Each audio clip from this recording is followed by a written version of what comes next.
Detroit में 11 मार्च 1894 को इसने एक लेक्चर दिया था, जो डेट्रॉइट फ्री प्रेस में छपा भी था। तो क्रिश्चियनिटी इन इंडिया में जो विवेकानंद ने कहा वो सब हम बता ही चुके हैं। अब आपको डेट्रॉइट प्रेस वाले विषय पर बता रहे हैं। वो कहता है men are different, if they were not, the mentality of the world would be degraded. If they were not different religions, no religion would survive. The Christian requires his religion, the Hindu needs his own creed. All religions have struggled against one another for years. Those which were founded on a book still stand. Why could not the Christians convert the Jews? Why could not they make the Persians Christians? Why could they not convert Mohammedans? Why cannot any impression be made upon China or Japan? Buddhism, the first missionary religion, numbers double the number of converts of any other religion, and they did not use the sword. The Mohammedans used the greatest violence. They number the least of the three great missionary religions. The Mohammedans have had their day. Every day you read of Christian nations acquiring land by bloodshed. What missionaries preach against this? Why should the most bloodthirsty nation exalt an alleged religion which is not the religion of Christ? The Jews and the Arabs were the fathers of Christianity, and now they have been persecuted by the Christians. Vivekananda के इस वचन को तुम ध्यान से सुनना। विवेकानंद का कहना है कि जब तक दूसरा कोई पंथ नहीं होगा, तुम्हारा वाला सर्वाइव ही नहीं करेगा।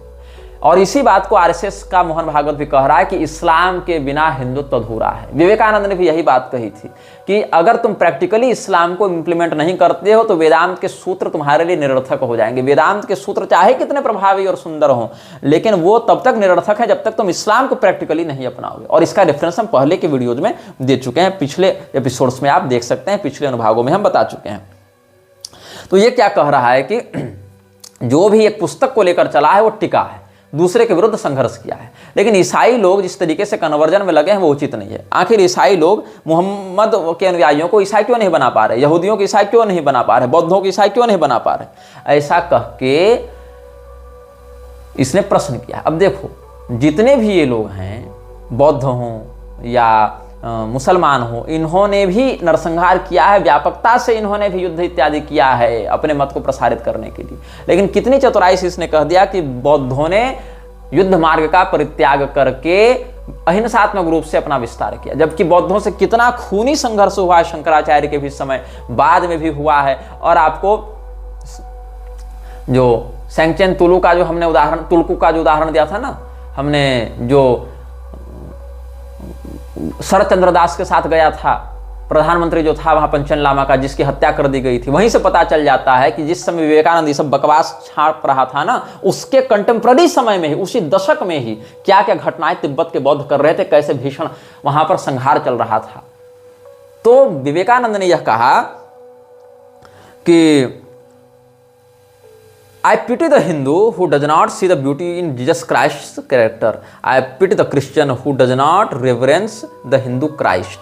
हिंदू क्राइस्ट की अवधारणा ये लेकर आया है। और गणेश सावरकर ने भी कहा था कि तमिल ब्राह्मण था, जनेऊधारी ब्राह्मण था जीसस क्राइस्ट। और वही गणेश सावरकर बाद में आरएसएस के संस्थापकों में से एक हुआ। तो ये कहता है कि मुझे उस हिंदू पर दया आती है, तरस आता है जो जीसस क्राइस्ट के व्यक्तित्व की सुंदरता नहीं देख पाता, और उस ईसाई पर तरस आता है जो जीसस क्राइस्ट के अंदर के हिंदू को नहीं देख पाता, हिंदू क्राइस्ट को नहीं देख पा रहा है। दोनों को घालमेल कर रहा है। अब जीसस क्राइस्ट का पुनः कब आगमन होगा, इस पर जब इससे पूछा गया तो इसने कहा when will Christ come again, तो इसने कहा I never take much notice of these things, I have come to deal with principles, I have only to preach that God comes again and again and that he came in India as Krishna, Ram and Buddha and he will come again. It can almost be demonstrated that after each 500 years the world sinks and a tremendous spiritual wave comes and on the top of wave is a Christ. यहां पर भगवान राम और भगवान कृष्ण को इसने अवतार माना है, परब्रह्म का स्वरूप माना है, लेकिन यहां फंसना मत इसकी वाणी में। क्यों? इसका समाधान अगली पंक्ति में ही इसने कर दिया।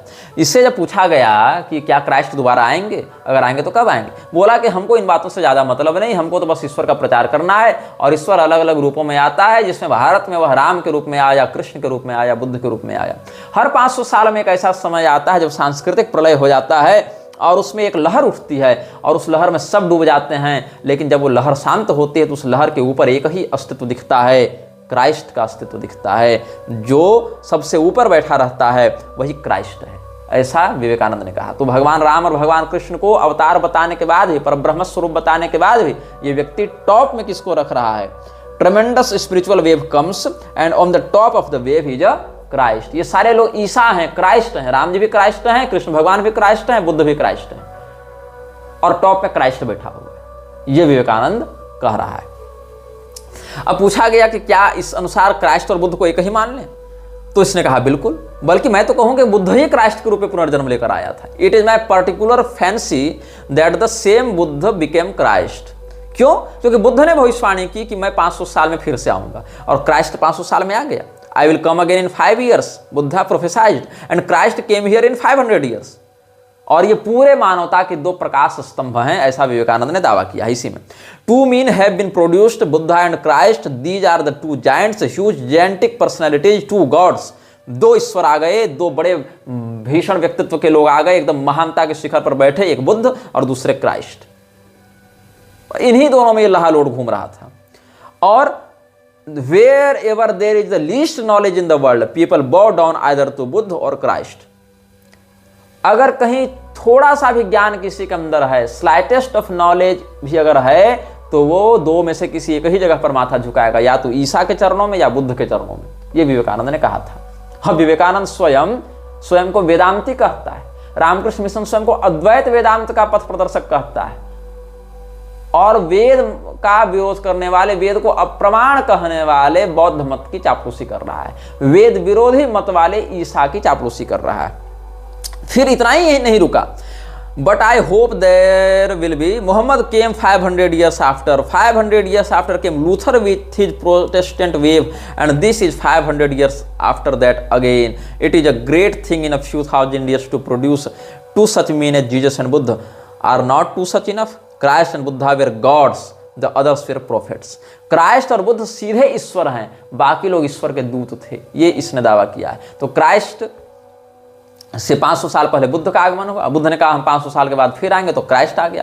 क्राइस्ट ने कहा हम 500 साल के बाद फिर आएंगे, तो मोहम्मद आ गया, ऐसा इसने कहा। उसके 500 साल के बाद जो है वो लूथर आ गया, और उसके 500 साल के बाद हम आ गए इस समय में। तो विवेकानंद ने सीधे किससे जोड़ दिया? अपने आप को लूथर से, लूथर को मोहम्मद से, मोहम्मद को ईसा से, ईसा से को बुद्ध से, और कह दिया कि क्राइस्ट और बुद्ध गॉड हैं और बाकी लोग प्रॉफिट हैं, पैगंबर हैं, और क्राइस्ट और बुद्ध सीधे गॉड हैं। ये विवेकानंद ने कहा। जैसा कि हमने अपने इस्कॉन विशेष अनुभागों में आप सबों को सप्रमाण यह बताया कि अनेकों बार प्रभुपाद ने अपने आप को हिंदू मानने से मना किया, और यह भी कहा कि हम न तो लोगों को हिंदू बना रहे हैं, न स्वयं हिंदू हैं। जिनेवा अधिवेशन इत्यादि में भी प्रभुपाद ने खुलेआम स्वयं को हिंदू मानने से मना किया था। साथ ही उसने यह कहा कि कृष्ण भगवान को हिंदुओं की कॉपीराइट नहीं है, हम सर्वत्र कृष्ण भगवान का प्रचार करेंगे और सारे लोग हमारे अपने हैं। लेकिन उसको हिंदू पहचान से चिढ़ थी। हालांकि प्रभुपाद ने स्वयं को क्रिश्चियनिटी का अनुयायी बताया, जीसस को अपना गुरु बताया, अपने अनुयायियों को सच्चा क्रिश्चियन बताया, इसमें उसको कोई समस्या नहीं दिखी। वैसे ही रामकृष्ण मिशन भी जीसस की पूजा करता है, जीसस की फोटो के सामने खूब धूप दीप दिखाता है। और आपको यह जानकर आश्चर्य होगा कि रामकृष्ण मिशन ने 1980 से लेकर 1986 ईस्वी तक बहुत ऐसे कानूनी मुकदमे लड़े जिसमें उसने स्वयं को एक अल्पसंख्यक धर्म के रूप में स्थापित करने के लिए प्रयास किया। रामकृष्ण मिशन ने आधिकारिक रूप से कोर्ट में यह लिख कर दिया था कि हम लोग हिंदू नहीं हैं, हम लोगों के देवता रामकृष्ण परमहंस हैं, हमारा एक अलग अस्तित्व है, हमारे 1 लाख इतने अनुयायी हैं, और हमको एक अल्पसंख्यक धर्म के रूप में मान्यता देकर हर वो सुरक्षा, अधिकार और विशेष शक्तियां प्रदान की जाएं जो भारत में अल्पसंख्यकों को प्राप्त हैं, क्योंकि हम लोग हिंदू नहीं हैं। हालांकि ये केस बहुत लंबा चला, सुप्रीम कोर्ट में इस केस की सुनवाई हुई, और 2 जुलाई 1995 ईस्वी में सुप्रीम कोर्ट ने यह कहा कि रामकृष्ण परमहंस ने स्वयं से तो किसी धर्म की स्थापना की नहीं, वो तो काली मैया के उपासक थे। या विवेकानंद ने भी रामकृष्ण मिशन की स्थापना के समय यह नहीं कहा कि हम हिंदुओं से सेपरेट एक अलग संस्था की, एक अलग धर्म की नींव डाल रहे हैं। तब इन लोगों ने यह बताया, रामकृष्ण मिशन ने, कि ये तो ईसा मसीह ने भी नहीं कहा था कि हमने कभी नया धर्म बनाया या तुम हमारे अनुयायी एक अलग धर्म के रूप में स्थापित किए जाओ, ये तो ईसा मसीह ने भी नहीं कहा। लेकिन क्रिश्चियनिटी को एक अलग धर्म के रूप में, विशेष करके अल्पसंख्यक धर्म के रूप में मान्यता है, जो कि ईसा के मरने के कई शताब्दी बाद वर्तमान प्रारूप में प्रचलित हुआ। वैसे ही हम रामकृष्ण परमहंस के अनुयायी वास्तव में अलग धर्म के हैं, हम माइनॉरिटी हैं, हमारा सेपरेट देवता, सेपरेट नाम, सेपरेट मंत्र विधान, पूजा अर्चना सब कुछ है, इसलिए हमको अल्पसंख्यक दर्जा दिया जाए। हालांकि उस समय सुप्रीम कोर्ट ने इस बात से मना कर दिया था, लेकिन फिर भी बंगाल की जो ममता बनर्जी सरकार है वो हालांकि कई बार रामकृष्ण मिशन से उसका विरोध प्रत्यक्ष दिखता है, लेकिन फिर भी कई ऐसे उसने छूट दी है रामकृष्ण मिशन को, जो कि आपको गूगल पर भी इंटरनेट पर भी मिल जाएगा, जिसमें रामकृष्ण मिशन को एक माइनॉरिटी रिलीजन के रूप में ही स्थापित करने पर जोर दिया जा रहा है। आप कंप्लीट वर्क्स ऑफ विवेकानंद को पढ़ेंगे, उस पुस्तक में कई ऐसे प्रमाण मिलेंगे जिसमें विवेकानंद ने कहा है कि मुझे पता है कि मांसाहार करना गलत है, अपने स्वार्थ के लिए किसी के प्राण लेना गलत है, लेकिन मैं मांसाहार करने के लिए विवश हो जाता हूं। उसने यह भी कहा कई बार कि अगर कोई चाहता है कि मैं शाकाहार अपना लूं, मैं मांसाहार छोड़ दूं, तो ऐसा करो, जीवन भर के लिए मुझे पर्याप्त धन सामग्री दे दो और एक रसोईया भी दे दो। हालांकि मांस पकाकर खाने के लिए विवेकानंद को कभी किसी से पैसा नहीं मांगना पड़ा, कभी रसोई की आवश्यकता नहीं पड़ी, लेकिन शाकाहार अगर आप करवाना चाहते हैं हमसे तो विवेकानंद को रसोईया भी आप दीजिएगा और विवेकानंद को भोजन सामग्री भी आप देंगे, ऐसा इसका दावा था। और जब मिसेस ओले बुल को अलाम बाजार मठ कलकत्ता से 26 मार्च 1897 को विवेकानंद ने अपनी बीमारी से ग्रस्त होने पर पत्र लिखा था, तो कहा था कि मांस खाकर ही कोई व्यक्ति दीर्घायु हो सकता है। विवेकानंद का जो complete work of Swami Vivekananda है, उसके वॉल्यूम 9 में आप देखेंगे, admitting about the diabetes problem he said that eating only meat and drinking no water seems to be the only way to prolong life. ये विवेकानंद ने कहा। ऐसे ही 28 अप्रैल 1897 को जो इसने चिट्ठी लिखी थी, उसमें क्या कहता था, Now I am losing flesh rapidly because I am made to live upon meat and meat alone. No bread, no rice, no potato, not even a lump of sugar in my coffee. मतलब इसको कुछ नहीं चाहिए, केवल इसको मांस चाहिए। और विवेकानंद इतना आग्रही था मांसाहार के प्रति। हालांकि वो यह भी कहता है, if the people in India want me to keep strictly to my Hindu diet, please tell them to send me a cook and money enough to keep him. This silly boshism without a mild of real help make me laugh. हालांकि रामकृष्ण परमहंस मांसाहारी थे या शाकाहारी थे, इस पर पर्याप्त विवाद है, और विवेकानंद ने कई बार ऐसा लिखा है कि वो शाकाहारी थे, लेकिन एक पक्ष मानता है कि वो काली मैया के उपासक होने से मांसाहारी भी थे। हालांकि रामकृष्ण परमहंस के शाकाहारी और मांसाहारी होने पर उभय पक्षों में विवाद है, लेकिन विवेकानंद के पूर्ण मांसाहारी होने पर और पूर्वाग्रही मांसाहारी होने पर किसी प्रकार का कोई विवाद नहीं है। और यह विवेकानंद का भी वचन आपको ध्यातव्य रखना चाहिए कि विवेकानंद यह मानता है कि भारत में मूर्ति पूजा नहीं थी, वो तो बौद्धों से उधार ली हुई है। वो क्या कहता है कि idolatry is the attempt of undeveloped mind to grasp spiritual truths. Teachings of Vivekananda के पेज 142 में मिलेगा तुमको। और विवेकानंद ने यह भी कहा कि मूर्ति पूजा वही लोग करते हैं जो आध्यात्मिकता से दूर हैं और जो लोग वास्तविक ईश्वर को नहीं जान पाते, और अगर ईश्वर की किसी मूर्ति में पूजा की जाएगी, किसी फॉर्म में पूजा की जाएगी, तो उसको ब्लास्फेमी कहा जाएगा। Vivekananda, God is eternal without any form omnipresent, to think of him as possessing any form blasphemy. ये विवेकानंद ने कहा है। अब शेक्सपियर क्लब के पैसाडेना में कैलिफोर्निया में ही 3 फरवरी 1900 ईस्वी में विवेकानंद ने भाषण दिया था, the great teachers of the world. Swami Vivekananda ने भाषण दिया था।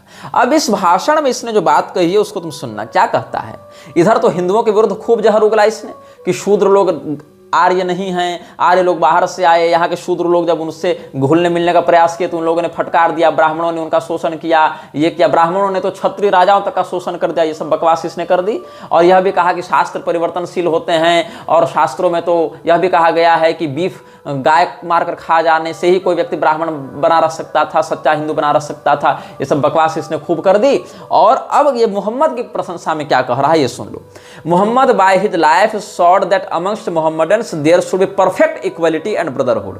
There was no question of race, caste, creed, color or sex. The Sultan of Turkey may buy a Negro from the mart of Africa and bring him in chains to Turkey, but should he become a Mohammedan and have sufficient merit and abilities, he might even marry the daughter of the Sultan. Muhammad का जीवन यह दिखाता है कि कैसे उसने अपने अनुयायियों के मध्य भाईचारे और समानता को परफेक्टली आगे बढ़ाया। मतलब पैगंबर मोहम्मद ने विवेकानंद के अनुसार एकदम परफेक्ट ब्रदरहुड, भाईचारा और समानता का उपदेश दिया है इस्लाम के अनुयायियों के बीच। और क्या कहता है, यहां पर किसी रेस का कोई बंधन नहीं, कोई कास्ट का बंधन नहीं, किसी पंथ का बंधन नहीं, चमड़ी के रंग का बंधन नहीं, और सेक्स का भी बंधन नहीं, लिंग का भी बंधन नहीं। मतलब जो अधिकार पुरुष को है वही अधिकार स्त्री को है, जो काले व्यक्ति को अधिकार है वही गोरे व्यक्ति को अधिकार है। ऐसा पैगंबर ने बना दिया। ये कितनी बड़ी मूर्खता वाला विषय है, कितनी बड़ी मूर्खता वाला बयान इसने दिया है कि सेक्स का भी यहां पर कोई महत्व नहीं, इक्वल है सब इस्लाम में। और इस्लाम में महिला और पुरुष के क्या अधिकार दिखाए गए, इसको कोई भी सामान्य इस्लामी जानकार बता सकता है कि क्या है। 4 महिलाओं के बराबर 1 पुरुष है, वहां पर महिलाओं के साथ क्या अधिकार है और क्या नहीं है, इस पर इस्लाम का जो मत है उसको विवेकानंद ने कह दिया कि यहां कोई भेदभाव ही नहीं, सारे लोग इक्वल हैं। और इक्वलिटी के इस खोखले दावे को अभी जो यूएई का शासक है, किंग है, वही कहता है कि असली मुसलमान हम लोग हैं, ये सब इस हिंदुस्तान, पाकिस्तान, अफगानिस्तान, बांग्लादेश वाले लोग तो हमारे गुलाम हैं, 2nd ग्रेड के मुस्लिम्स हैं।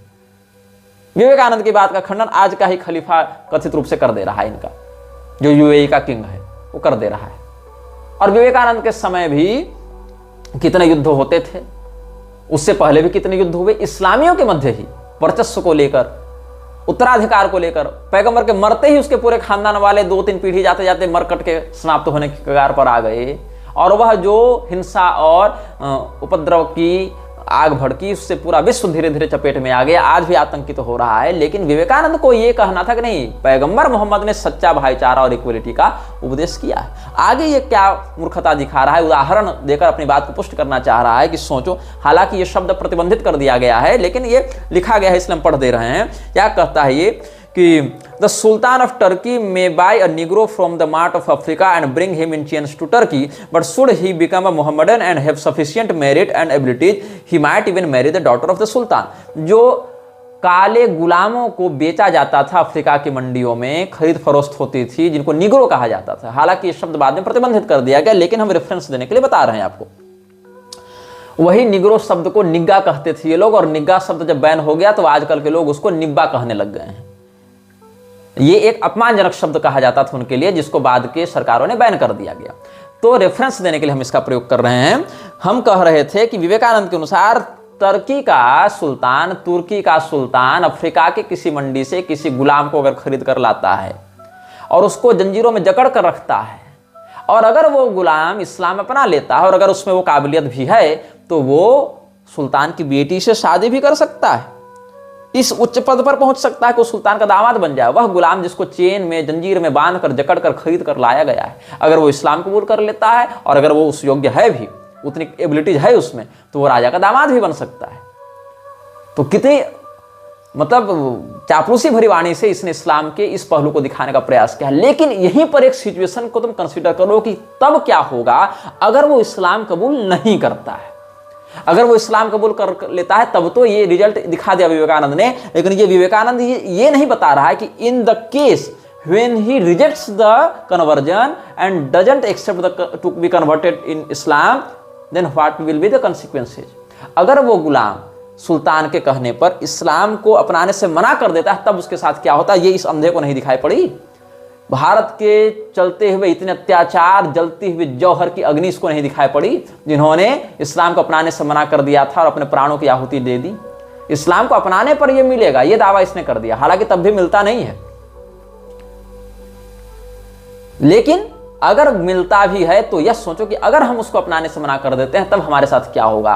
वैश्विक आतंकवाद का समर्थन कर रहा है इस प्रकार से ग्लोरिफिकेशन करते हुए नरेंद्रनाथ दत्त, जो कि फ्रीमेसनरी एजेंट है, जिसको तुम स्वामी विवेकानंद के नाम से जानते हो।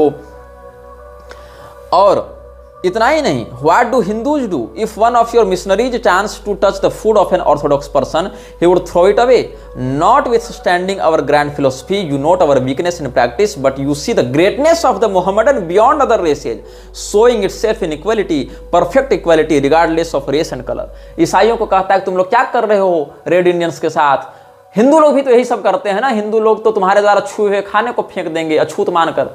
लेकिन मोहम्मद ने जो इक्वलिटी दिखाई वो हर जाति बंधन से, हर संप्रदाय बंधन से परे है, अद्भुत है, अद्वितीय है, परफेक्ट है।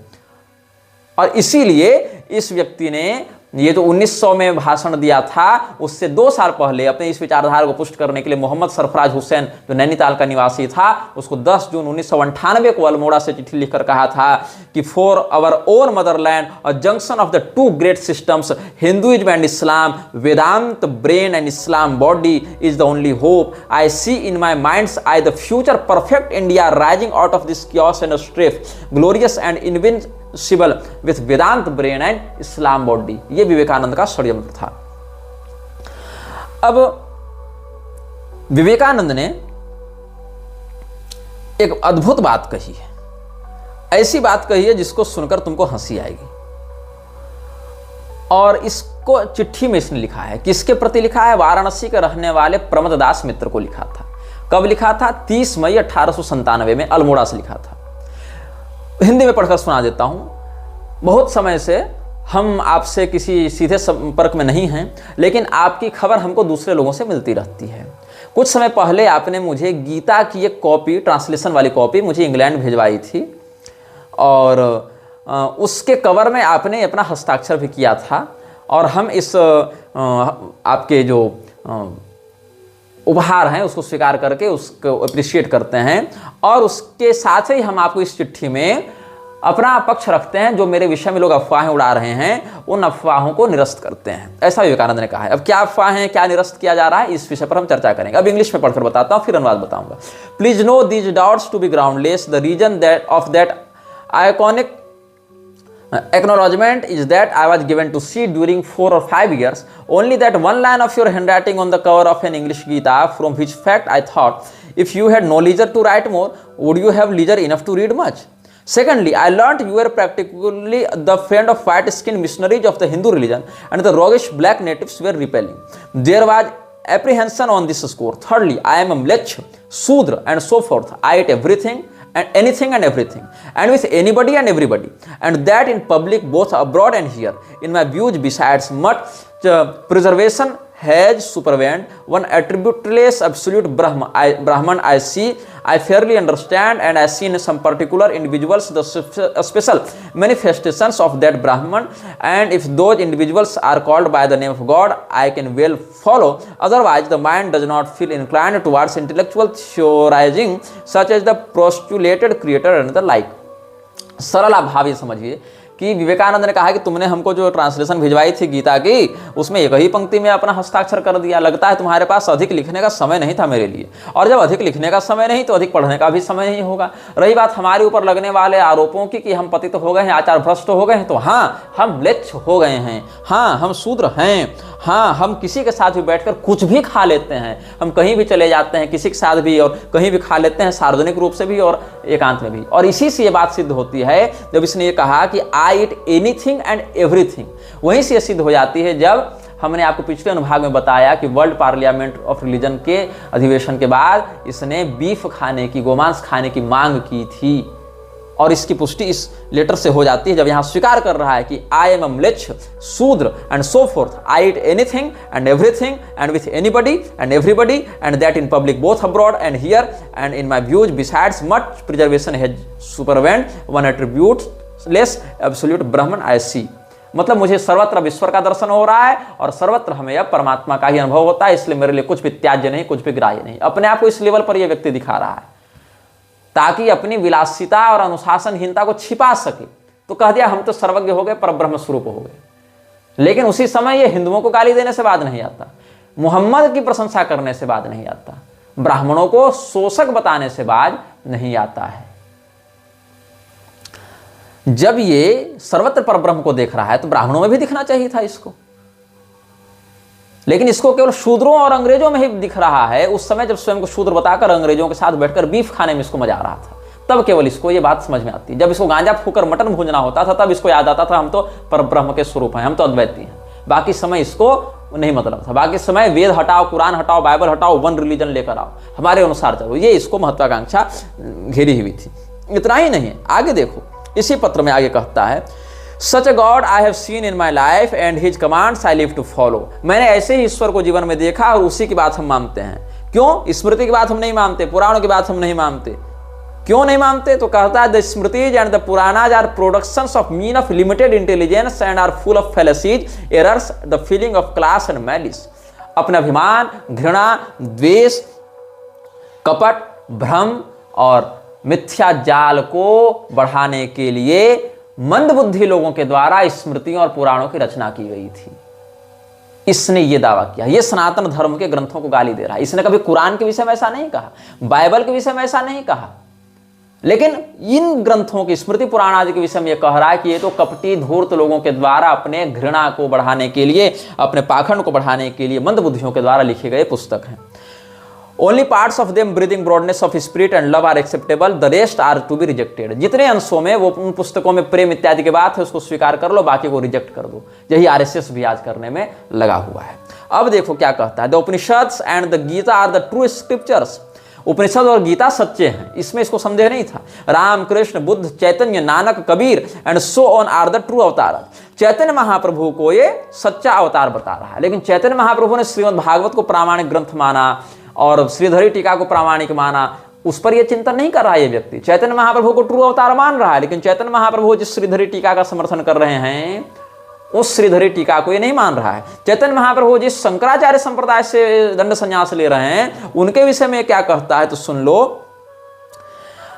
रामकृष्ण रामानुज शंकर मतलब रामानुजाचार्य और Shankaracharya ETC seem to have mere pundits with much narrowness of heart. मतलब रामानुजाचार्य और शंकराचार्य जो है वो बहुत संकीर्ण मानसिकता के एक पंडित थे और इससे अधिक ये कुछ नहीं थे। और धिक्कार है आज के शंकराचार्य संप्रदाय वालों को कि रामकृष्ण मिशन के अद्वैती मानकर उसके पीछे पीछे भागते चलते हैं, जिसमें श्रृंगेरी के भी शामिल हैं और इधर पूर्वी पीठ वाले भी शामिल हैं और बहुत से लोग इनके जो बंगाल और केरल और उधर दक्षिण में जहां जहां रामकृष्ण मिशन का प्रभाव है और बंगाल में विशेष करके वहां पर रामकृष्ण मिशन के साथ उठते बैठते आते जाते रहते हैं। विधुशेखर भारती भी गए थे ना ये रामकृष्ण मिशन वालों के पास, उनके संस्थान में भी गए थे श्रृंगेरी वाले।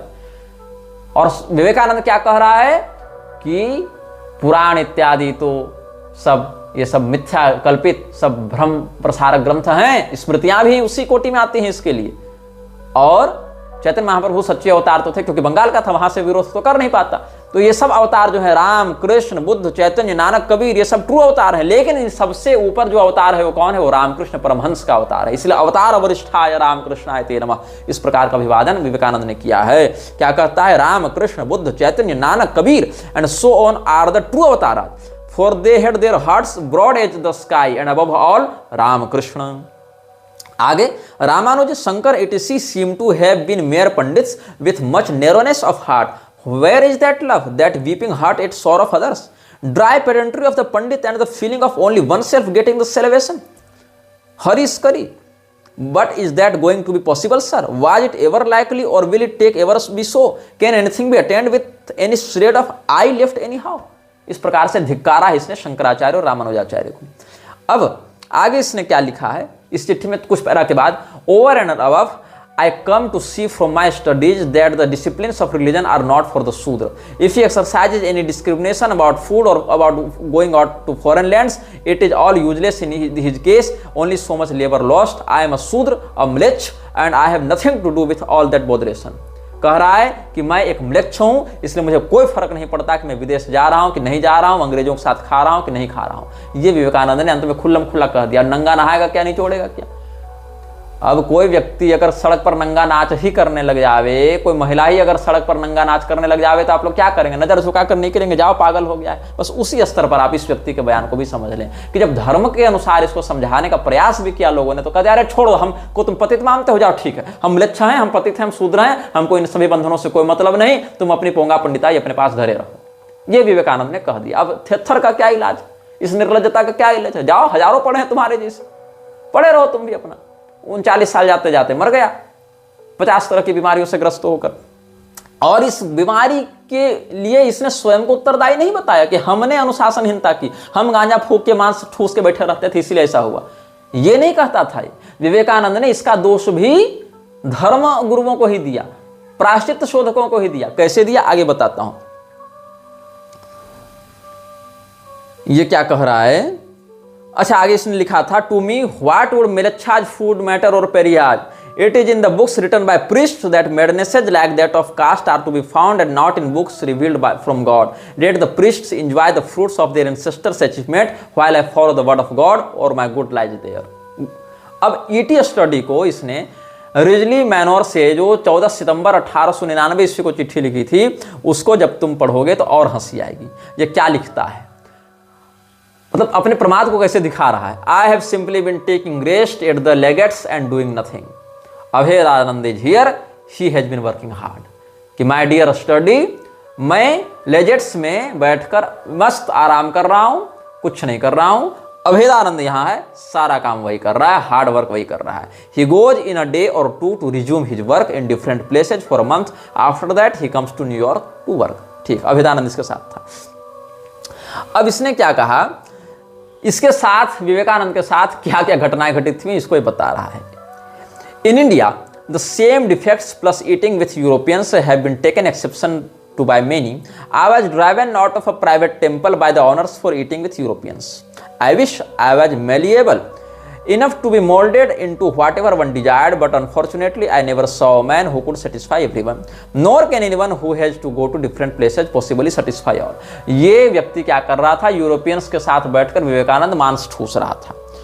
दूसरे लोगों ने देखा, अब ये यूरोपियंस के साथ मांस ठूस कर जा रहा था मंदिर में घुसने।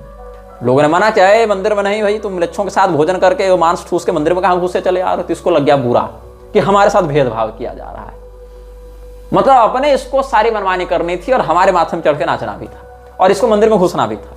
तो ये यूरोपियंस के साथ मांस खाकर जब आ रहा था मंदिर में घुसने के लिए, तो लोगों ने मना किया। प्राइवेट टेम्पल था, उसके ओनर ने कहा कि तुम यहाँ नहीं घुस सकते हो, तुम लच्छों के साथ भोजन करके आते हो। तो विवेकानंद को लग गया बुरा और कहता है कि क्या कहें, हम कोई परिवर्तनशील शरीर में तो है नहीं कि हम तुम्हारी मानसिकता के अनुसार बदलते जाएं। कोई व्यक्ति हर किसी को संतुष्ट तो कर नहीं सकता है, तो इसीलिए वहां से निकल गया। अब ये व्यक्ति आया अमेरिका, तो लिखता क्या है, when I first came to America they ill treated me if I had not trousers on, next I was forced to wear cuffs and collars, else they would not touch me, they thought me awfully funny if I did not eat what they offered. अब क्या हुआ, America जब ये गया तो इन लोगों ने कहा कि तुम पैंट नहीं पहनते हो, ट्राउजर्स नहीं पहनते हो, इसीलिए हम तुमको छुएंगे नहीं। तो इसने कहा भाई लच्छ भी हमको छूने से मना कर रहे हैं, तो हमको तुम लच्छों से छुआना है, तो हम पैंट पहनेंगे, हम कॉलर लगाएंगे, हम कफ बांधेंगे। तो कफ कॉलर ट्राउजर्स में ये पहुंच गया व्यक्ति, और विवेकानंद को यूरोपियंस ने खूब छुआ। फिर यूरोपियंस ने इसको खाने के लिए जो दिया, तो इस व्यक्ति ने कहा कि हम नहीं खाएंगे, तो यूरोपियंस को बुरा न लग जावे ऐसा संदेह करते हुए इसने कहा हम सब खाएंगे, अब I will eat anything and everything with you. तो यहां पर इस व्यक्ति ने मंदिर में घुसने का जब प्रयास किया था और मालिकों ने रोका था, मंदिर के संचालकों ने, तब ये इनको प्रसन्न करने के लिए सदाचारी नहीं बना। इस व्यक्ति ने धर्म की मर्यादा के अनुसार भक्षा भक्ष का संयम नहीं रखा। इसने कह दिया कि अरे हम तो सबको संतुष्ट नहीं कर सकते, ये लोग तो मेरे साथ भेदभाव कर रहे हैं। लेकिन अमेरिका में जब लोगों ने कहा कि हम जो तुमको दे रहे हैं खाओ नहीं तो हमको बुरा लगेगा, तो उनको प्रसन्न करने के लिए खा लिया। वहां ये नहीं कहा कि हम सबको संतुष्ट नहीं कर सकते, भैया तुम अपनी समझो। अंग्रेजों को, अमेरिकन को प्रसन्न करने के लिए वहां बीफ खा रहा है, लेकिन वहां पर मंदिर में घुसने के लिए यह सदाचारी नहीं बन सकता है। ये इसका कपट है। देख रहे हो किस लेवल पर था ये नरेंद्र दत्त। उसके बाद ठीक है भैया, वापस जब आया तो क्या कहता है, in India the moment I landed they made me shave my head and wear kaupin with the result that I got diabetes. Saradananda never gave up his underwear, this saved his life with just a touch of rheumatism and much comment from our people। मतलब diabetes etc लिखा है, diabetes और इसको जितनी malaria, typhoid, asthma, kidney समस्या, liver समस्या और ये जितने गॉल स्टोन, ये सब जितने भी हुए थे, ये सब क्यों हुए? क्योंकि जब ये अमेरिका से भारत लौट कर आया तो लोगों ने इसका मुंडन करवा के इसको कॉपिन पहनवाया, इसीलिए इसको डायबिटीज हो गई, इसको दमा हो गया, इसकी किडनी फेल हो गई, इसका लीवर सूज गया। विवेकानंद का क्या लिख रहा है, मतलब ये हिंदू युवाओं का आदर्श है। सरकार इसकी जयंती पर लाखों करोड़ों खर्चा करती है। क्या लिखता है, in India the moment I landed they made me shave my head and wear kaupin with the result that I got diabetes etc.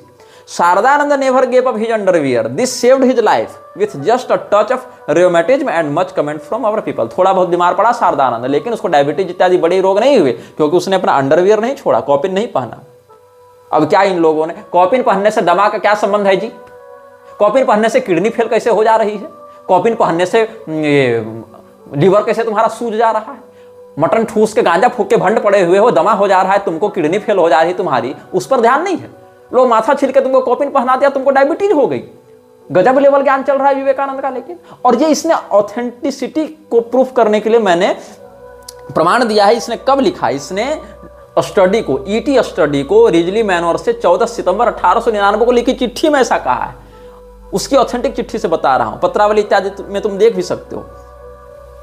अब मैक्स मुलर के प्रति इसके विचारों पर हम आते हैं। मैक्स मुलर का यह जबरा फैन था। रामानुजाचार्य और शंकराचार्य को तो इसने खूब भर्त्सना कर दी, लेकिन मैक्स मुलर इसके लिए आदर्श था, ब्रह्मर्षि के समान था विवेकानंद के लिए। और मैक्स मुलर क्या था, कौन था, क्या करता था, इसके विषय में हम आपको बता चुके हैं कि मैक्स मुलर ने कैसे अपनी लिखित चिट्ठियों में बार बार यह स्पष्ट किया है कि हमने वेदों का जो भाष्य किया है उससे भारत शीघ्र ही ईसाइयत की ओर मुड़ेगा और ईसाइयत के अलावा उसके पास कोई चारा नहीं बचेगा, यही हमारी योजना है। तो ये मैक्स मुलर क्या करता था, बॉर्डन प्रोफेसर ऑफ संस्कृत ऑक्सफोर्ड की यूनिवर्सिटी में एक पद हुआ करता था जो लेफ्टिनेंट कर्नल जोसेफ बॉर्डन के द्वारा स्थापित किया गया था। कब स्थापित किया गया था, 1832 ईस्वी में।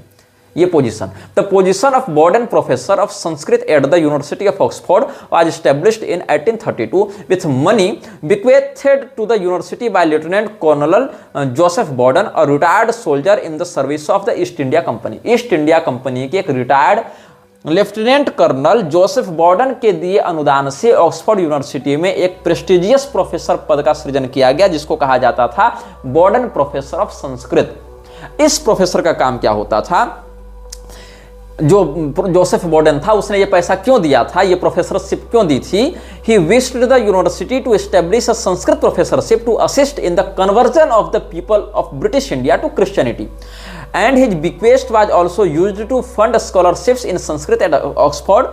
Professor Williams elected as the second Borden professor of Sanskrit in 1860.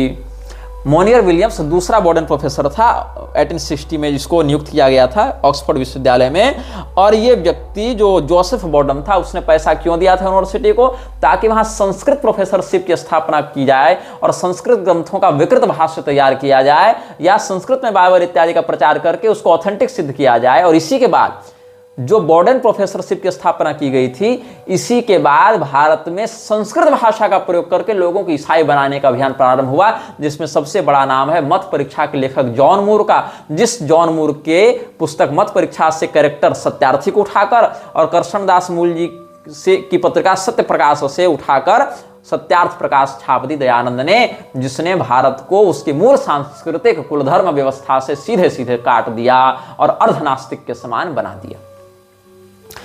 आज हाल यह है कि आर्य समाजी तो बहुत से लोग पैंट शर्ट पर ही घूम रहे हैं और तिलक भी नहीं लगा रहे हैं।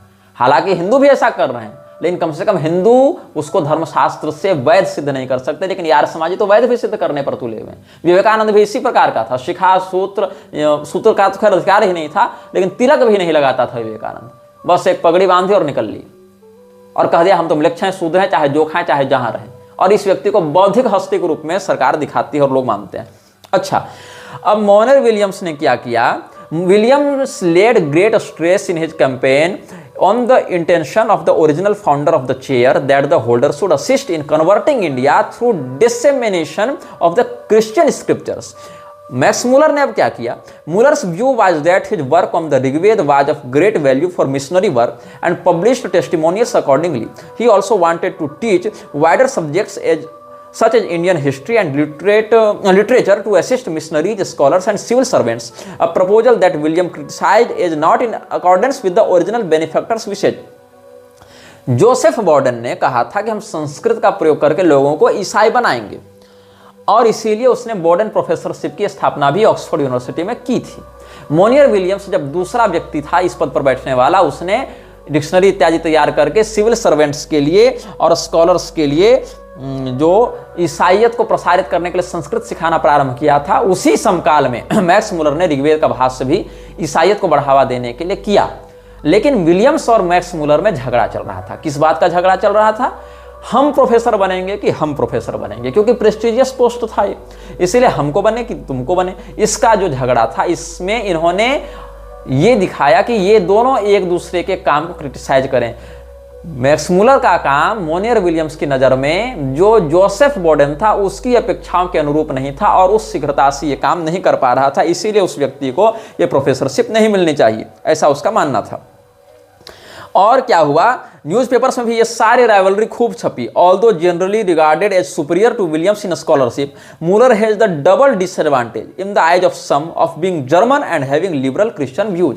अब ऑक्सफोर्ड यूनिवर्सिटी का प्रोफेसर बनने के समय मैक्स मुलर के पास दो समस्याएं थी। एक, वो जर्मन नागरिक था, इसके कारण ब्रिटिशर्स की जो अंदरूनी व्यवस्था थी उसमें जर्मन्स का हस्तक्षेप उतना प्रेस्टिजियस नहीं मान रहे थे कि जब हमारे पास हैं लोग तो हम बाहर से क्यों लोगों को बुलाएं, हमारा कोई ब्रिटिश व्यक्ति बने, ऐसा माना गया। दूसरा क्या हुआ, मैक्स मूलर जो है उसने सनातन धर्म के ग्रंथों का भाष्य करना आरंभ किया, तो उन लोगों को लगा कि ये तो इन्हीं लोगों की बात को बता रहा है, जबकि उद्देश्य क्या था, जॉन मूर के समान नकली ग्रंथ लिखकर वेद पुराण स्मृति इत्यादि की निंदा करके लोगों को ईसाइयों के महत्व से अवगत करा के ईसा मसीह की प्रशंसा करना। लेकिन मैक्स मूलर ने ऋग्वेद का भाष्य किया तो उनको लगा कि ये तो इन्हीं लोगों का प्रचार कर रहा है, इसीलिए उसका पक्ष थोड़ा कमजोर पड़ने लगा, हालांकि उसका भी उद्देश्य वही था। Some of the newspaper pronouncements in favor of Williams were based on the claimed national interest of having an Englishman as Borden professor, जो जर्मन इंग्लिशमैन वाला जो हमने विवाद बताया, an Englishman as Borden professor to assist with the work of governing and converting India। अब Oxford में 7 दिसंबर 1860 को election किया गया कि बॉर्डन प्रोफेसर का पद किसको दिया जाएगा। Special trains to Oxford were provided on the day of the election, और स्पेशल ट्रेनें चलाई गई लोगों को बुलाने के लिए for non resident members of convocation to cast their votes, और विलियम 220 वोट के बहुमत से जीतता है और इस्टेब्लिश करता है वहां पर इंडियन इंस्टीट्यूट एट ऑक्सफोर्ड, वो इंस्टीट्यूट बनाता है और इसके लिए उसको अंग्रेजी शासन से नाइटहुड भी दी जाती है कि भारत को ईसाई बनाने में तुमने अमूल्य योगदान प्रदान किया है। और इस पोस्ट पर 1899 ईस्वी तक बैठा रहा मोनियर विलियम्स। 220 वोट से जीतने के बाद उसने इंस्टीट्यूट बैठाया भारत को ईसाई बनाने के लिए, ऑक्सफोर्ड विश्वविद्यालय में इंडियन इंस्टीट्यूट बनाया और उसको इस काम के बदले नाइटहुड का पुरस्कार भी दिया गया था। अब क्या हुआ, हालांकि इसके बाद भी, इस इलेक्शन में हारने के बाद ही मैक्स मूलर ऑक्सफोर्ड में सक्रिय रहा, लेकिन संस्कृत पढ़ाना इसने छोड़ दिया। और इसके बाद क्या हुआ, 1882 में पार्लियामेंट में कुछ एमेंडेशंस लाए गए थे, जिसके बाद इस कार्य को अस्थायी रूप से बंद कर दिया गया था। The 1860 election was the last time that convocation chose the Borden professor as this power was removed in 1882।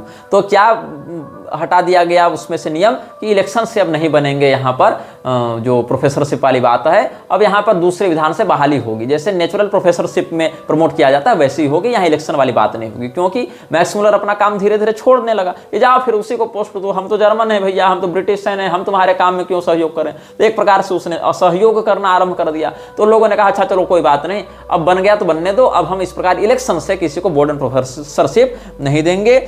और अभी भी बॉर्डन प्रोफेसरशिप ऑक्सफोर्ड में चल रही है, जहां संस्कृत का प्रयोग करके लोगों को ईसाई बनाने के लिए प्रेरित किया जाता है। Boden professorship is still in existence. और now one of the last remaining Sanskrit professorships in the United Kingdom, और यूनाइटेड किंगडम की सबसे पुरानी और सबसे बड़ी संस्कृत प्रोफेसरशिप्स में एक है बॉर्डन प्रोफेसरशिप। अभी हमने तुमको मैक्स मूलर का विषय बता दिया। अब मैक्स मूलर पर विवेकानंद ने कुछ बातें कही हैं। कब कही हैं, कहां से कही, लंदन से कही हैं। 6 जून 1896 ईस्वी को इसने कही है। क्या कहता है, Whoever could have thought that the life and teachings of a boy born of poor Brahmin parents in the wayside Bengal village would in a few years reach such distant lands as our ancestors never even dreamed of। क्योंकि Max Muller ने रामकृष्ण परमहंस की बड़ी प्रशंसा की है, इसीलिए विवेकानंद की नज़र में मैक्स मूलर एक हीरो बन गया। तो विवेकानंद ने कहा कि किसने सोचा था कि बंगाल के सुदूर ग्रामीण क्षेत्र में किसी गरीब ब्राह्मण के यहाँ जन्म लेने वाले एक व्यक्ति की कीर्ति देश विदेश में गूंजेगी और मैक्स मूलर जैसे विद्वान भी उसकी प्रशंसा करेंगे। मैं भगवान रामकृष्ण की बात कर रहा हूँ, ऐसा ही लिख रहा है। आई रेफर टू भगवान Ramakrishna. Do you know that professor Max Muller has already written an article on Shri Ramakrishna for the 19th century and will be very glad to write a larger and fuller account of his life and teachings if sufficient materials are forthcoming।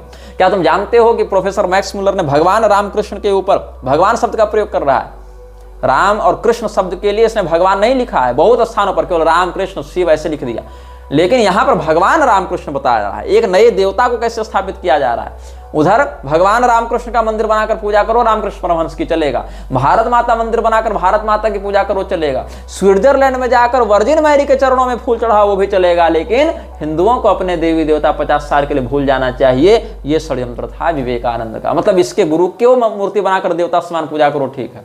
Bharat माता नाम के काल्पनिक देवी बैठा दो, वो भी ठीक है। जीसस की अम्मा की पूजा करते फिर वो भी ठीक है, लेकिन सनातन धर्म में कुल परंपरा, कुल देवी पूजा सब छोड़ दो, ये विवेकानंद करवाने में लगा हुआ था।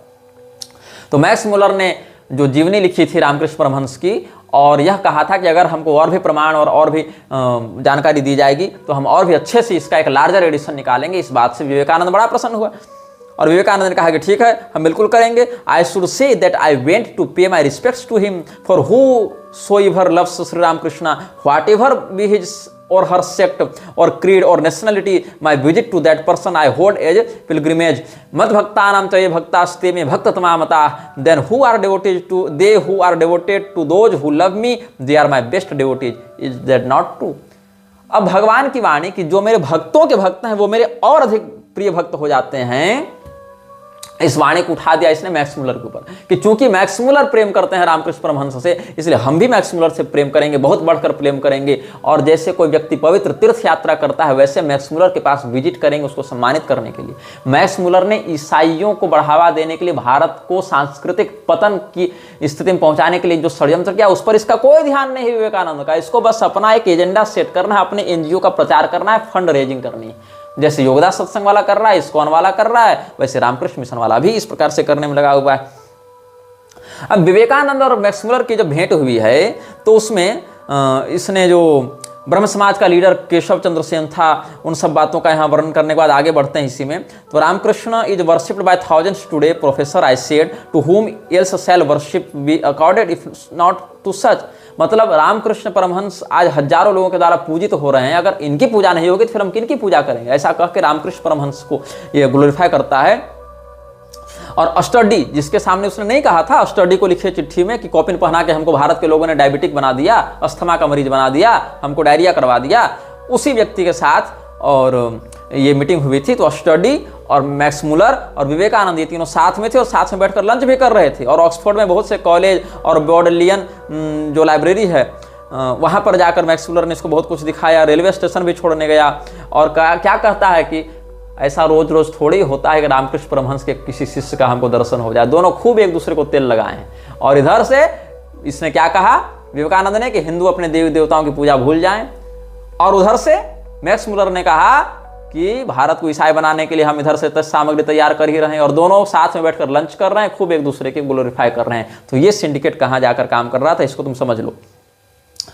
अब विवेकानंद ने क्या कहा है कि मैक्स मुलर से जब ये मिला तो उसको लगा कि कोई ऋषि महर्षि का हमको दर्शन हो गया। That nice little house in its setting of a beautiful garden, the silver headed says, सफेद बाल हो गए थे ना उस समय मैक्स मुलर के, बूढ़ा हो गया था। तो कहा कि एकदम लगा कि उसके चांदी जैसे बाल हैं, और क्या कहता है एकदम मन में अद्भुत शांति है, और ऐसा लग रहा है जैसे हम किसी ब्रह्मर्षि राजर्षि के यहाँ चले जा रहे हैं। हमको लग रहा है कि हम वशिष्ठ और अरुंधति के वानप्रस्थाश्रम में प्रवेश कर रहे हैं। मतलब महर्षि ब्रह्मर्षि वशिष्ठ का आश्रम ही मैक्स मुलर का घर इसको लग रहा था। इसको लग रहा था कि साक्षात मैक्स मुलर के रूप में ब्रह्मर्षि वशिष्ठ बैठे हुए हैं। ऐसी ये चापलूसी कर रहा है। क्या लिखता है, The visit was really a revelation to me, that nice little house in its setting of a beautiful garden, the silver-headed sage with a face calm and benign, उदार और शांत चेहरा, and forehead smooth as a child's in spite of 70 winters, 70 साल का हो गया था Max Muller उस समय, and every line in that face speaking of a deep-seated mind of spirituality somewhere behind, that noble wife, the helpmate of his life, through his long and arduous task of exciting interest, overriding opposition and contempt। दोनों पति पत्नी को देखा ना Max Muller उसकी पत्नी को, तो कहता है कि हमको वशिष्ठ और अरुंधति का दर्शन हो गया, ऐसा प्रतीत हो रहा है। All these sent me back in imagination to the glorious days of ancient India, the days of our Brahmarshis and Rajarshis, the days of the great Vanaprasthas, the days of Arundhatis and Vasisthas। और क्या कहता है कि Max Muller तो वेदांतियों का शिरोमणि है, वेदांतियों को वेदांत पढ़ाने वाला परम वेदांती है मैक्स मुलर। तो क्या कहता है ये कि वेदांत के असली मर्म को अगर आज के समाज में किसी ने जाना है तो मैक्स मुलर ने जाना है। ये देखो विवेकानंद का षड्यंत्र। विवेकानंद कहता है कि रामकृष्ण परमहंस के सिद्धांत को और वेदांत को अगर किसी ने ठीक ठीक समझा है तो मैक्स मुलर ने समझा है, क्योंकि हीरे की परख सबको नहीं होती, जौहरी को परख होती है। ये विवेकानंद ने कहा। Max Muller is a Vedantist of Vedantists, he has indeed caught the real soul of all melody of the Vedanta, and in the midst of all its settings of harmonies and discords, the one light that lightens the sects and creeds of the world, the Vedanta, the one principle in which all religions are only applications. ये सब कहा है। The jeweller alone can understand the worth of jewels, this is an old proverb. ये सब ये कह रहा है। और इतना कहता है, is it a wonder that this western says does study and appreciate every new star in the firmament of Indian thought before even the Indians themselves realize its magnitude। मतलब भारतीयों में जो वेदांत परंपरा है, जो शंकराचार्य की वेदांती परंपरा में है, रामानुजाचार्य जी की वेदांत परंपरा में है, ऐसे लोग जिन बातों की कल्पना भी नहीं कर पाते, जिस स्तर की, उस स्तर पर मैक्स मुलर पहले ही पहुंच जाता है। ये इसके कहने का अर्थ हो जा रहा है। और ये आश्चर्य नहीं कि पश्चिम का जो महर्षि है वो इतना प्रबुद्ध है, ये इसकी अद्भुत प्रतिभा है। ये होता है विवेकानंद का ग्लोरिफिकेशन करने का दुष्परिणाम, कि तुम अनजाने जाने इन्हीं मिशनरियों के, मिलक्षराज की संस्थाओं के चक्कर में फंस जाते हो और इन्हीं लोगों के षड्यंत्र में फंसकर पहले अपने कुलधर्म से हीन होते हो, फिर भक्ष्याभक्ष का निषेध छोड़कर मनमाना आचरण करते हुए पाश्विक मिलक्षता को प्राप्त करते हो और अंत में नरपिशाच के समान भ्रमण करने लगते हो। एक व्यक्ति का संवाद है विवेकानंद.गुरु, स्वामी विवेकानंद.गुरु वेबसाइट में, विवेकानंद के ऑथेंटिक वेबसाइट्स में से ये भी एक आती है। उसमें कहता है एक व्यक्ति कि सर, विवेकानंद के विषय में पूछता है कि इज इट प्रॉपर और necessary to take fish and meat, क्या मछली और मांस खाना प्रॉपर है या आवश्यक है? बोले हाँ, टेक देम माय बॉय, अरे बिल्कुल बच्चा, जा खा, तेरा भाई है ना, सब देख लेगा। And if there be any harm in doing so I will take care of that. अगर तुमको मांस मछली खाने से कोई समस्या होती है, कोई नुकसान होता है, तो हम तुम्हारा ध्यान रख लेंगे। अरे तुम अपना ध्यान नहीं रख पाए भाई, 30 साल जाते जाते 50 बीमारियां घेर गई, 39 साल जाते जाते मर गए, तुम उसका क्या ध्यान रखोगे? मीट मछली खिला रहे हो उसको और कहते हो कि बिंदास खाओ, और कुछ है तो तेरा भाई बैठा है यहां, कुछ क्षति होगी तो अपन देख लेगा। ये विवेकानंद उसको बहका रहा है और कह रहा है, जब उसने पूछा कि does that taking of fish and meat give strength, क्या मांस मछली खाने से हमें ताकत मिलेगी? तो फिर बुद्धिज्म और वैष्णविज्म क्यों कहते हैं कि मांस नहीं खाना चाहिए? हालांकि बुद्धिज्म में इतना नहीं और वैष्णविज्म में भी इतना नहीं है। मध्य मांस का समर्थन दोनों में है। हालांकि मध्य मांस तो बुद्धों में है नहीं, बौद्धों में, क्योंकि वहाँ याज्ञिक विधान ही नहीं है। लेकिन वैष्णवों में भी तुम रामानुजाचार्य जी का जो है ब्रह्मसूत्र भाष्य आदि देखो, या जो गीता भाष्य देखो दूसरे अध्याय में, वहां पर श्रौत पशु याग में प्रत्यक्ष पशु के आल्भन का भी वो समर्थन करते हैं। और इस श्रौत पशु याग के आल्भन के सापेक्ष जो स्मृति का, जो मेध्य पशु भक्षण का जो विधान प्राप्त होता है, उसमें भी परोक्षता समर्थन तो हो ही जाता है। साथ ही विष्णु पुराण आदि में मेध्य मांस भक्षण का भी समर्थन प्राप्त हो जाता है। लेकिन चूंकि ये विषय 1-2 वीडियो में समझाने का नहीं है, इसीलिए हम इस पर पहले भी 4-5 वीडियो बना चुके हैं, पिछले सावन में अपने मुख्य चैनल पर, और आगे भी 2-3 वीडियो बनाएंगे। अस्तु, तो इसने क्या कहा कि बुद्धिज्म और वैष्णविज्म, बौद्ध मत और वैष्णव धर्म दोनों अलग अलग नहीं हैं। क्यों, क्या हुआ? जो बुद्धिज्म है वो जब हिंदुओं के द्वारा आक्रमण करने कारण नीचे गिरने लगा, तो वहां से कुछ कुछ बातों को चुनकर हिंदुओं ने वैष्णव धर्म को प्रवर्तित कर दिया। इसी से समझ में आता है कि विवेकानंद इतिहास के मामले में कितना अनपढ़ व्यक्ति था। ये क्या कहता है कि during the decline of Buddhism in India, Hinduism took from her a few cardinal tenets of conduct and made them her own, and these have now come to be known as Vaishnavism। Vaishnavism से याद आया कि वैष्णव संप्रदाय में जो रामानुज संप्रदाय है, उसमें स्वामी विद्याभास्कर जी अभी कुछ दिन पहले एक व्यक्ति के यहाँ गए थे, बड़ा कोई संपन्न व्यक्ति था, तो उसके यहाँ विवेकानंद का वो सब लिखा हुआ देखा उन्होंने, उसकी वर्किंग टेबल पर वो प्रतिमा रखी हुई थी या क्या उसमें कुछ रखा हुआ था, उसका 20 सूत्र इत्यादि। तो उन्होंने कहा समझाया करिए, ईसाइयत का प्रचार करने वाला व्यक्ति कहाँ तुम इसको रखे हुए? फिर समझाया वहाँ के लोगों को विद्याभास्कर स्वामी जी ने, तो फिर वहाँ से विवेकानंद को बाहर निकाला गया। और विवेकानंद का ये व्यवहार उचित भी था, क्योंकि जब विवेकानंद कह रहा है कि वैष्णवता नाम की कोई चीज नहीं, वो तो जब बौद्धों का पतन होने लगा तो वहां से कुछ कुछ बातें उठाकर हिंदुओं ने एक नया ही निकाल दिया वैष्णवता के नाम पर। तो यहाँ पर वैष्णवों को ऐसा ही करना अभिष्ट भी है विवेकानंद के साथ। फिर प्रश्नकर्ता ने पूछा कि we take rice fish with rice mornings and evenings, हम तो मछली भात हमेशा खाते हैं, सुबह भी खाते हैं, रात को भी, शाम को भी खाते हैं। तो स्वामी जी क्या कह रहे हैं? Yes, take as much of that as you can, जितना खाना है उतना खाओ, विदाउट फियरिंग क्रिटिसिज्म। कौन क्या कहेगा, आलोचना होगी नहीं होगी, ये बिल्कुल भूल जाओ, जितना खाना है उतना खाओ। ये सब जो शाकाहारी बाबा लोग हैं ना, ये सब सारी बुद्धि गड़बड़ किए, इनका पेट स्वयं खराब रहता है। The country has been flooded with dyspeptic babajis living on vegetables only. इसमें कोई सत्व गुण नहीं है, there is no sign of sattva, केवल मौत का एक साया है। केवल साग पात खाकर कब तक जिंदा रहोगे? खूब मछली खाओ, खूब भात खाओ, कोई दिक्कत नहीं है।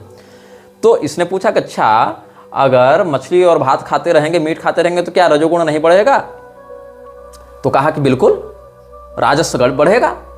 इसने पहले बात क्या बयान दिया कि अरे ये सब जो शाकाहारी बाबा साग सब्जी पर रहे हैं इसमें कोई सत्वगुण नहीं है, दबा के मछली भात खाओ, और कोई क्रिटिसाइज कर रहा है उस पर ध्यान मत दो, उस पर चिंता मत करो। तो इसने कहा कि क्या इससे रजोगुण नहीं बढ़ेगा, क्योंकि तुमने तमोगुण तो बताया नहीं, सत्वगुण से शाकाहार का निषेध कर दिया कि सत्वगुण है ही नहीं शाकाहार में, और अगर मांसाहार को तामसी मान लोगे तो भी तुम तमोगुण का निषेध करोगे, तो कम से कम रजोगुणी ही मान लो। तो कहता है this is what I want you to have, मैं तो चाहता ही हूं कि तुम रजोगुणी बनो। राजस is badly needed just now, अभी तो रजोगुणी होना ही समय की मांग है। जो रजोगुणी ताकत है उसको तुम अभी जगाओ, क्योंकि पूरे देश में अभी तमोगुण फैला हुआ है, इसलिए तमोगुण से ऊपर उठकर रजोगुणी बनो, और फिर रजोगुण जब एक्टिव हो जाए तब देखा जाएगा कि तुम सत्वगुणी बनोगे कि नहीं बनोगे। ये सब बात कह रहा है। तो क्या कहता है, what we want now is an immense awakening of rajasic energy for the whole country is wrapped in the shroud of तामस।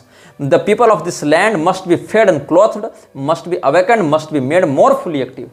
अरे भैया, तो जब तुम्हारे पास चावल है तो तुम्हारे पास दाल नहीं हो रही है क्या, सब्जी नहीं हो रही है क्या, मछली क्यों खाना है? क्योंकि तुमको मछली खाने में मजा आ रहा है, तुम्हारे अंदर प्राणी दया है नहीं, इसलिए तुमको मछली खाना है। तो कह रहे कि भूखमरी के कारण लोग मछली खा रहे हैं, भूखमरी में लोग मछली मटन खा रहे हैं, तो पार्टी में क्या खाते हैं, खिचड़ी और पालक। जब अमीर हो जाते हैं, धनी हो जाते हैं, भूखमरी नहीं रहती है, तो क्या खाते हैं वो लोग? सिंघाड़े कांटा का हलवा खाते फिरते हैं, एकादशी करते फिरते हैं। जब भूखमरी वो लोग मछली भात खा रहे हैं और मटन चबा रहे हैं तब। तो विवेकानंद ने क्या कहा कि लोग so I say eat large quantities of fish and meat my boy. तो इसने क्या कहा कि does a liking for fish and meat remain when one has fully developed for sattva quality, कि जब पूर्ण व्यक्ति सात्विक हो जाता है तो क्या मांस मछली के लिए आकर्षण बच जाता है? बोले नहीं, तब नहीं बचता है। No it does not. All liking for fish and meat disappears when pure sattva is highly developed. जब पूर्ण सत्व युक्त हो जाते हो तो मछली मांस के प्रति आकर्षण समाप्त हो जाता है। इससे सिद्ध है कि विवेकानंद पूर्ण सात्विक व्यक्ति तो था नहीं, और न चाहता था कि लोग बने, क्योंकि फिर लोग इससे श्रेष्ठ स्थिति में पहुंच जाएंगे ना। इसलिए कहता था कि that is what I want you to have, rajas is badly needed just now. लेकिन जो सात्विक लोग हैं, जो पहले से शाकाहारी हैं, उसकी प्रशंसा ही कर दें, इतनी भी उदारता इस व्यक्ति से नहीं हुई। क्या कहता है कि जो बाबा जी लोग हैं ना, पेट खराब वाले, वही सब केवल साग सब्जी खाकर पड़े हुए हैं, और इससे क्या हो रहा है कि हमारा समाज विकृत हो रहा है। That such notions of eating vegetables are working ruin to our country and our society। इसीलिए just see the people of East Bengal eat much fish, meat and turtle and they are much healthier than those of this part of Bengal। पूर्वी बंगाल के लोग खूब मांस मछली कछुआ सब खाते हैं, और पश्चिमी बंगाल के लोगों से अपेक्षा अधिक स्वस्थ और अधिक हेल्दी हैं। अब देख लो, पूर्वी बंगाल बांग्लादेश बन गया है, पूरा स्वस्थ हेल्दी बना हुआ है। और ये विवेकानंद का हमने आप लोगों के समक्ष बहुत कुछ विषय प्रामाणिक रूप से व्यक्त किया। किस व्यक्ति की विचारधारा क्या थी, ये व्यक्ति किस प्रकार की आहार विचारधारा, व्यवहार विचारधारा, शास्त्रीयता के प्रति, इतिहास के प्रति इसका क्या बोध था, इसकी क्या समझ थी, इन सब विषयों पर हमने मृक्षराज श्रृंखला के अंतर्गत आप सबों को सतर्क करने का प्रयास किया है। यह वीडियो जल्द ही हटा दिया जा सकता है, कृपया थर्ड पार्टी ऐप्स का उपयोग करके डाउनलोड करें। आप इस वीडियो को अपने चैनल पर फिर से अपलोड भी कर सकते हैं।